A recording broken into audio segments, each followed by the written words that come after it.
Bismillah, Assalamualaikum warahmatullahi wabarakatuh. Alhamdulillah, wassalatu wassalam ala rasulillah wa ala alihi wa sahbihi wa man tabi'ahum bi ihsanin ila yaumiddin. Amma ba'du. Alhamdulillah, pada kesempatan kali ini kita kembali melanjutkan pembahasan kita, yang mana pembahasan kita pada kesempatan kali ini yaitu kita membahas tentang ilmu fikih, ya. Ilmu fikih ini untuk kelas 11 menggunakan kitab Fikih Muyassar. Adapun pembahasan kita pada minggu lalu itu telah sampai atau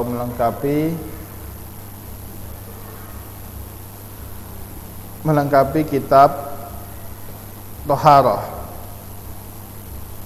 Jadi kita telah lengkap atau telah selesai membahas kitab Thaharah ini, ya. Kita telah selesai membahas kitab Thaharah ini, baik tadi dari awal yaitu tentang air, kemudian tentang istinja, istijmar, kemudian tentang wudu, ya, kemudian tentang bejana, kemudian tentang najis, hadas, ya, kemudian tentang siwak, sunan fitrah, kemudian tentang wudu, kemudian tentang mandi, ya, mandi wajib, kemudian tentang haid, ya, dan haid, nifas dan istihadah itu yang terakhir. Dan kita sekarang masuk pada pembahasan kita, yaitu yang selanjutnya, yaitu kita masuk kepada kitab salat. Kita telah masuk ke dalam pembahasan kitab salat. Ya, di sini kita bersolat, lihat halaman 43.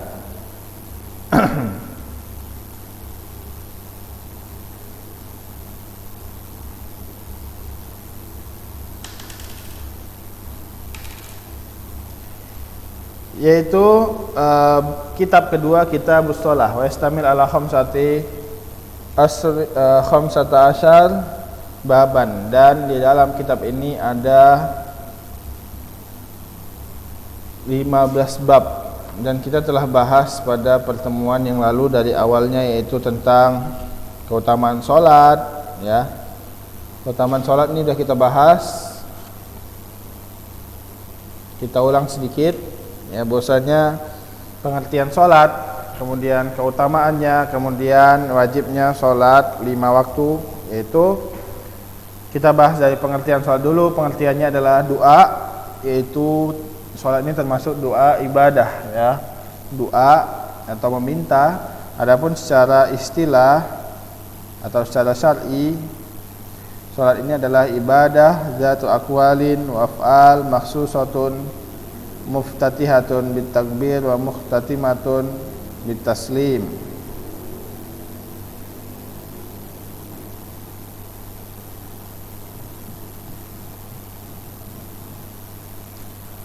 Yaitu adalah sebuah ibadah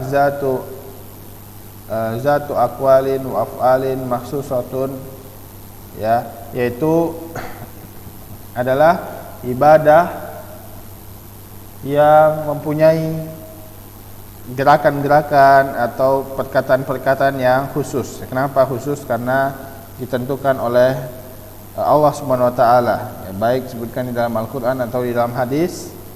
Muftatahatun, yang dibuka, maksudnya salat ini dimulai dari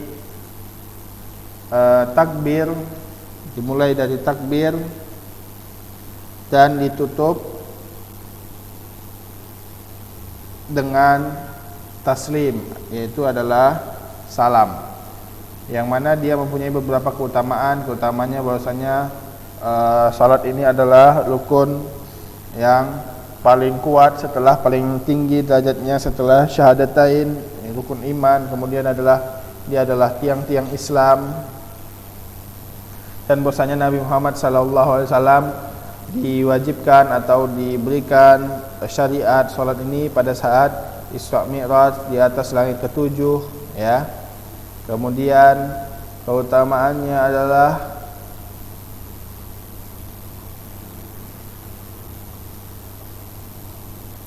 banyak, ya. Disebutkan di hadis Nabi Muhammad SAW bahwasanya as-salawatul khamsi wal jum'atu ilal jum'ati wa ramadhanu ila ramadhana mukaffiratun lima bainahunna matunibatil kabair. Bahwasanya salat ini, salat 5 waktu ini baik dari Jumat ke Jumat atau Ramadan ke Ramadan, maka dia mukaffirat, yaitu penghapus dosa-dosa, ya. Matunibatil kabair, jika dia bukan dosa besar. Kalau dosa kecil maka akan dihapus oleh salat 5 waktu ini. Kemudian tentang sungai, jika di depan pintu itu ada sungai, maka kita mandi, apakah bersih? Jelas bersih. Namun jika kita sholat 5 waktu, apakah kita bersih dari dosa? Begitulah dia perumpamaan Nabi Muhammad SAW. Fadzalika masalu as-salawatil khams yamhullahu bihinna al-khotoya. Maka itulah seperti sholat 5 waktu, yang mana Allah Subhanahu Wa Taala yamhullah, menghapus dosa-dosa dengan sholat 5 waktu tersebut. Yang ketiga, kita akan membahas tentang wajibnya sholat 5 waktu. Wajib enggak sholat 5 waktu? Wajib. Dan ini adalah Allah sebutkan di dalam Al-Quran, wa aqimus shalah wa atuz zakah, ya, dan dirikanlah sholat, ya, dan berikanlah zakat. Nah, ini menunjukkan bahwasanya sholat ini wajib. Kenapa? Karena aslu fil amri lil wujub, karena asal dari sebuah perintah adalah kewajiban, bukan sunnah, bukan mubah, ya.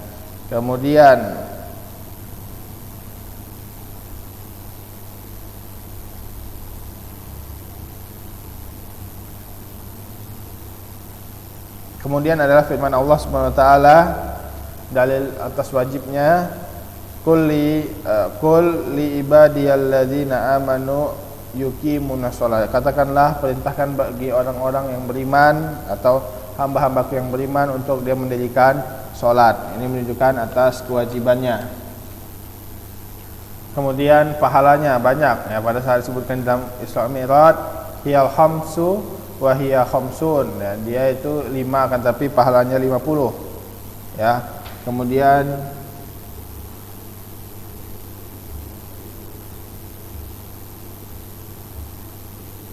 syarat sah salat dia itu harus balik, ya. Kemudian Islam, akil, dan seterusnya. Sebagaimana Rasulullah SAW bersabda, rufi'al qalam anis salasah. Qalam ini atau qalam itu diangkat, atau qalam diangkat dari 3 hal, ya, maka enggak ditulis, ya. Anin naim hatta yastaiqidha, dari anin naim, dari orang yang tidur sampai dia terbangun, ya. Kalau udah bangun baru dia tulis lagi. Atau anil majnun hatta yafiqa, atau dari orang gila sampai dia berakal lagi, ya, baru dia ditulis lagi dosanya. Atau anisogir hatta yablugha, dari anak kecil sampai dia balik, itu baru ditulis dosa-dosa dan kewajibannya terhadap sholat 5 waktu ini. Kemudian sholat ini juga adalah pembeda antara orang kafir dan orang mukmin, sebagaimana Rasulullah SAW bersabda, al-ahdul ladzi bainana wa bainahum as-salat, faman tarakaha kafar. Al-ahdu atau pembeda antara orang muslim dan orang kafir adalah salat. Jika dia salat maka dia muslim, jika dia tidak salat faqad kafar, maka dia telah kafir, keluar dari Islam. Paham ya? Kemudian kita masuk kepada pembahasan baru, yaitu pembahasan pembahasan azan dan iqamah. Kita akan membahas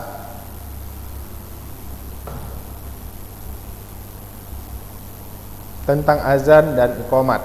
Kenapa kita bahas azan dan iqamat? Karena azan dan iqamat ini adalah awal masuknya waktu solat dengan azan. Maka kita harus mempelajari azan itu terlebih dahulu atau iqamat itu terlebih dahulu sebelum kita membahas tentang solat.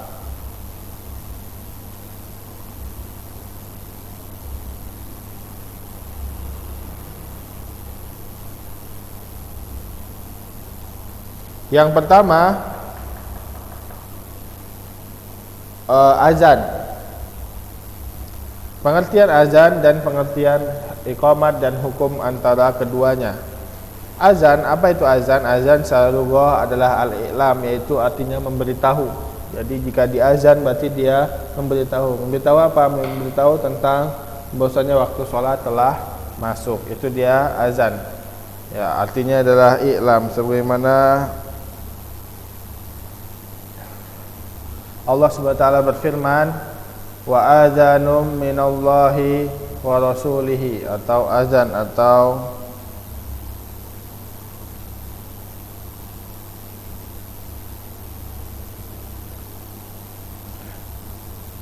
pemberitahuan dari Allah dan Rasulnya. Yang secara istilah atau secara syar'i artinya adalah al-i'lam.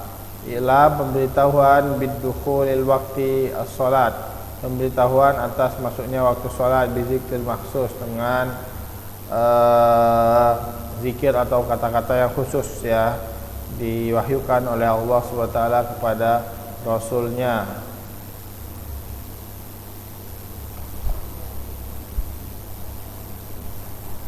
Kemudian kita masuk ke dalam iqamat. Kalau tadi azan, sekarang iqamat. Nah, iqamat ini apa? Iqamat secara bahasa adalah aqama, dari kata aqama, yaitu membangunkan ya, atau memerdirikan orang yang duduk. Dan secara syar'i adalah i'lam juga, tapi i'lam bil qiyam ila shalat bi dzikril makhsus wa rada bihi asy-syari', yaitu pemberitahuan dengan qiyam. Qiyam itu bangun kepada solat ya, untuk pemberitahuan bahwasanya solat akan segera didirikan, maka bangun ya. Maka qomat ini membangunkan orang dari duduk yang tadinya nunggu solat, maka ketika telah dikumandangkan qomat, maka dia langsung bangun, tidak boleh lanjut duduk, jadi dia bangun untuk melaksanakan sholat tersebut ya.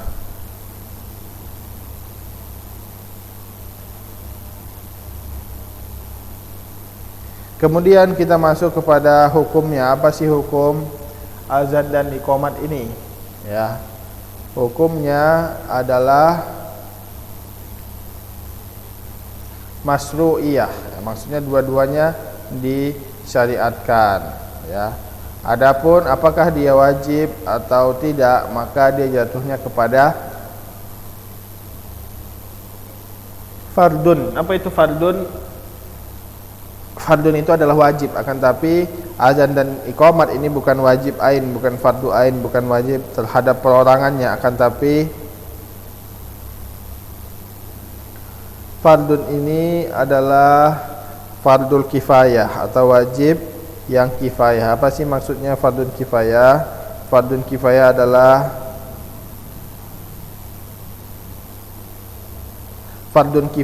adalah jika seseorang telah melakukan ya, atau jika seseorang telah mengamalkan sebuah fardun kifayah itu, maka selainnya tidak wajib melakukannya lagi ya.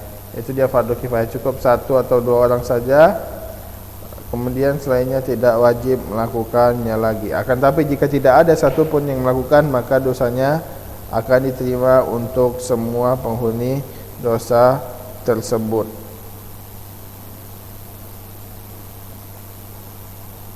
Atau semua yang melakukan dosa tersebut. Sekarang kita masuk ke pembahasan selanjutnya, yaitu syurutus sihhatihuma, ya, syarat yang menjadikan dia syarat-syarat sah azan dan iqamat.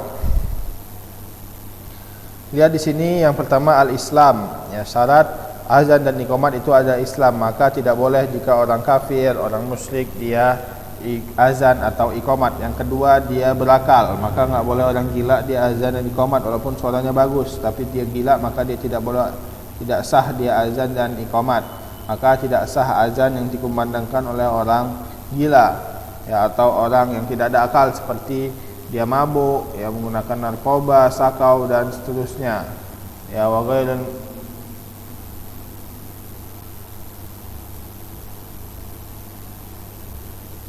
ghairu mumayyiz, ya.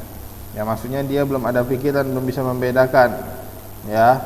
Maka dia juga tidak diperbolehkan untuk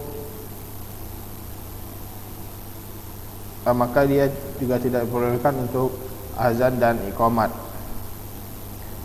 Yang ketiga, fala yasihan min al-mar'ah li fitnati bi sautiha, maka enggak boleh juga yang qomat itu laki-laki, yang maka tidak bolehkan qomat bagi perempuan. Kenapa?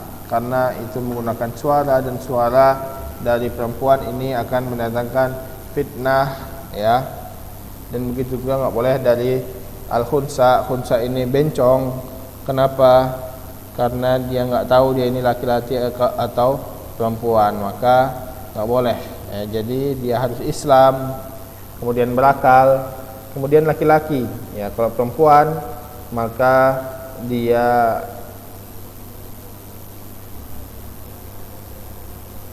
tidak sah azan dan iqamatnya. Kemudian yang keempat, an yakuna azan fi waktu salat. Maksudnya azan jika dikumandangkan dia berarti sudah masuk waktu salat. Jika azan dikumandangkan di luar waktu salat, sebelum masuk waktu salat, maka azannya tidak sah, ya. Azannya tidak sah dan harus diulang jika telah masuk waktu salat. Yang kelima, bahwasan anyakun al-azan murattaban wa mutawalian atau mutatalian. Maksudnya azan dan iqamat ini harus berurutan dari lafaz-lafaznya, enggak boleh yang akhir kedepankan atau yang duluan diakhirkan dan seterusnya. Maka ini tidak diperbolehkan. Jadi dia harus sesuai yang dipraktikkan oleh Rasul atau Nabi Muhammad sallallahu alaihi wasallam. Nanti akan kita pelajari tentang sifat-sifat azan dan sifat-sifat iqamat. Itu syarat yang ke-5. Kemudian kita lihat syarat terakhir yang ke-6, an yakun al-azan kama kaza istiqamah. Ya, bil lughatil arabiyyah wa bil alfaz allati farada biha as-sunnah. Ya, yang penting ya qomat ini adalah sesuai yang disebutkan oleh Nabi Muhammad SAW. Ya, dan qomat dan azan ini harus menggunakan bahasa Arab. Adapun dia azan dan qomat tidak menggunakan bahasa Arab, maka dia tertolak. Jadi azan dan iqamat harus menggunakan bahasa Arab, ya, enggak boleh pakai bahasa selain Arab. Kalau misalkan pakai bahasa Indonesia, maka azan dan iqamatnya tidak akan sah.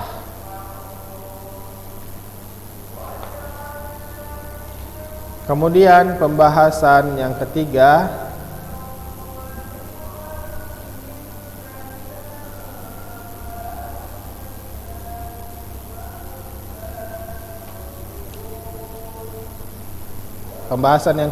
adalah di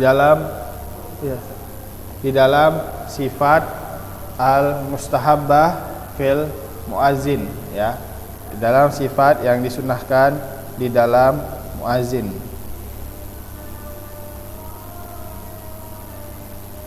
Masalah yang ketiga adalah sifat yang disunahkan kepada muazzin. Kalau tadi syarat-syaratnya, dan sekarang sifat yang disunahkan kepada muazzin. Yang pertama, an yakuna adilan aminan, adlan aminan. Bahwasanya muazzin ini harus adil dan dipercaya, ya. Bukan harus, maksudnya disunahkan muazzin ini untuk adil dan dipercaya, ya. Maka dia lebih didahulukan di dalam azan dan iqamat. Begitu juga yang kedua, bahwasanya dia harus balik dan akil. Adapun kalau dia enggak balik tapi masih kecil, maka dia sah-sah saja azan dan iqamatnya. Kemudian ketiga, dia harus mengetahui waktu-waktu sholat atau waktu-waktu qomat, waktu-waktu azan. Itu disunahkan. Jika dia tidak tahu, maka nanti akan jatuh kepada kesalahan. Yang keempat, an yakuna sayyitan liyusmi'un nas. Bahwasanya suaranya itu agak keras, ya, enggak kecil, enggak ngantuk, ya, untuk diperdengarkan kepada manusia. Tapi kalau suaranya aja kecil, maka itu susah untuk didengarkan oleh manusia karena banyak yang jauh. Kemudian yang kelima, an yakuna mutahhiran. Bahwasanya hal yang disunahkan untuk muazzin yaitu adalah mutahhiran. Dia harus suci terlebih dahulu, ya, baik itu dari hadas kecil ataupun hadas besar. Dan ini adalah sunnah. Jadi kalau misalkan dia enggak suci, boleh enggak? Boleh, ya, boleh. Sama dia belum sholat, ya, baik hadis akbar atau baik hadis besar ataupun hadis kecil atau hadas kecil. Yang keenam, ayu azin qaiman mustaqbil kiblah. Dia disunahkan untuk azan menghadap kiblat. Yang ketujuh adalah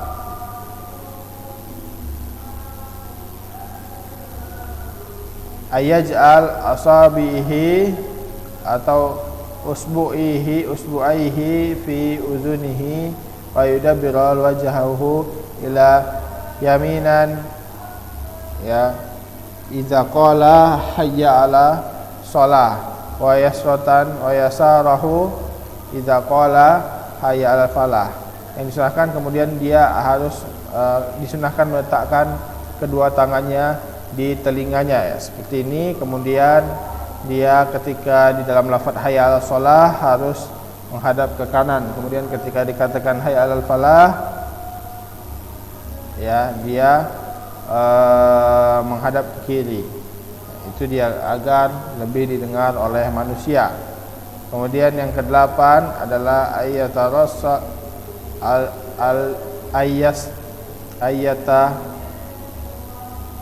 ayatarassal fil azan. Bahasanya dia berkesinambungan di dalam azan, tidak yatamahal, tidak putus atau bergampang-gampang, ya. Dia harus benar-benar iqamat dan harus cepat, lebih cepat daripada azan itu dia iqamat. Enggak boleh menyepelekan, lambat-lambat, tenang-tenang dan seterusnya. Itulah dia 8 hal-hal yang harus dilakukan di dalam iqamah.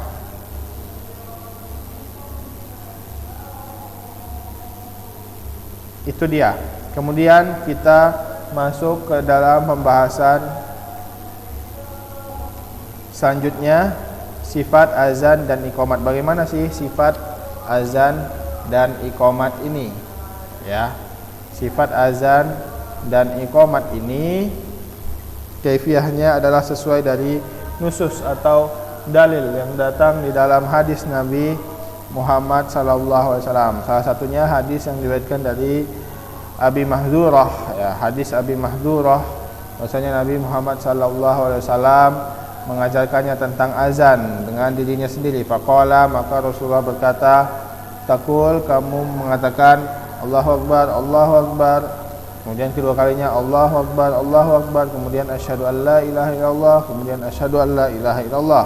Kemudian lanjutkan dengan asyhadu anna Muhammadar Rasulullah. Kemudian lanjutkan dengan asyhadu anna Muhammadar Rasulullah. Kemudian selanjutnya dua kali hayya 'alas shalah, hayya 'alas shalah. Kemudian dua kali hayya 'alal falah, kemudian hayya 'alal falah. Kemudian disebutkan Allahu Akbar, Allahu Akbar, la ilaha illallah. Itu dia untuk azan. Adapun iqamat maka dikatakan Allahu satu-satu ya, satu-satu semua. Allahu Akbar, Allahu Akbar, asyhadu an la ilaha illallah, asyhadu anna Muhammadar Rasulullah, hayya 'alas shalah. Ini juga satu. Hayya 'alal falahnya juga satu. Qad qamatis shalah, qad qamatis shalah, Allahu Akbar, Allahu Akbar, la ilaha illallah. Nah, ini adalah bentuk dari qomat, dia satu-satu. Kalau azan dua-dua, kecuali di dalam qomat yaitu lafaz qad qamatis shalah itu dua kali. Qad qamatis shalah, qad qamatis shalah. Nah, itu dia. Itu kaifiyah atau bentuk azan dan iqamat. Adapun dari hadis Anas, ya bahwasanya Umar Bilal ayasqal azan wa ayutil iqamah illa iqamah. Bahwasanya Bilal diperintahkan untuk dua-dua melakukan genap di dalam azan, maksudnya dua-dua ya, kayak seperti azan Allahu Akbar, Allahu Akbar, Allahu Akbar, Allahu Akbar, asyhadu an la ilaha illallah, asyhadu an la ilaha illallah. Itu dia. Dua kali. Adapun di dalam qomat maka dia diganjilkan satu kali kecuali iqamat. Maksudnya kecuali lafaz qad qamatis shalah, lafaz qad qamatis shalah itu maka diucapkan dua kali dalam qomat, yaitu qad qamatis shalah, qad qamatis shalah.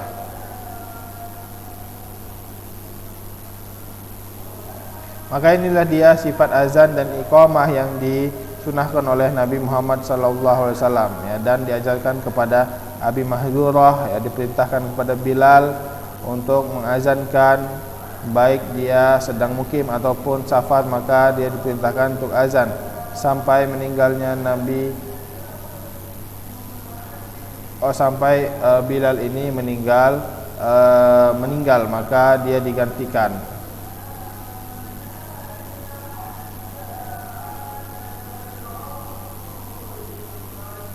Ya, mungkin kemudian pembahasan yang terakhir, pembahasan sebelum kita tutup, yaitu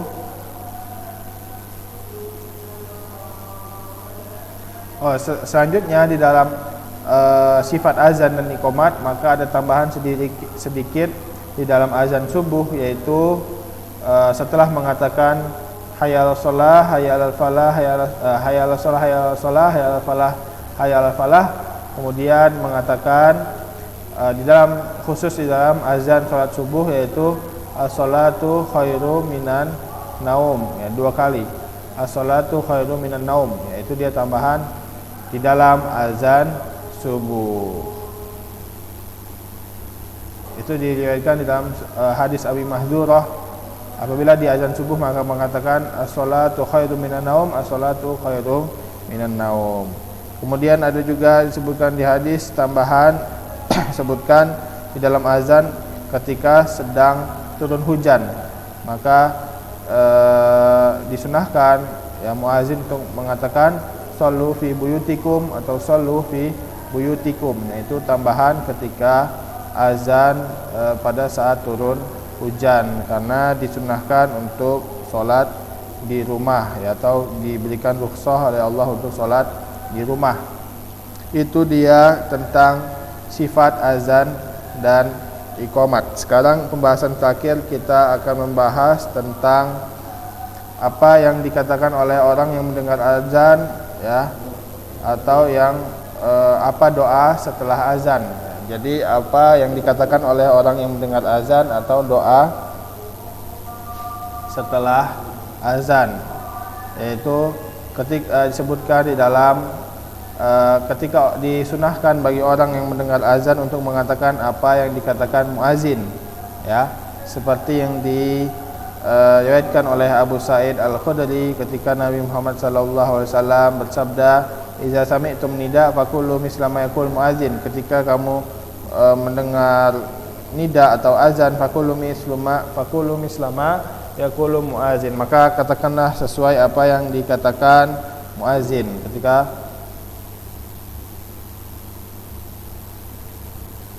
muadzin mengatakan hayya 'alas shalah, maka kita juga mengatakan hayya 'alas shalah. Udah azan ya, Ustaz? Udah.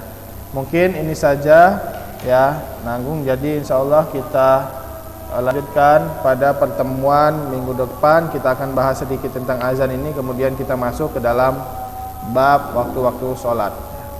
Tutup dengan doa kafaratul majlis. Subhanakallahumma wa bihamdika asyhadu an la ilaha illa anta wa astaghfiruka wa atubu ilaik. Wassalamualaikum warahmatullahi wabarakatuh.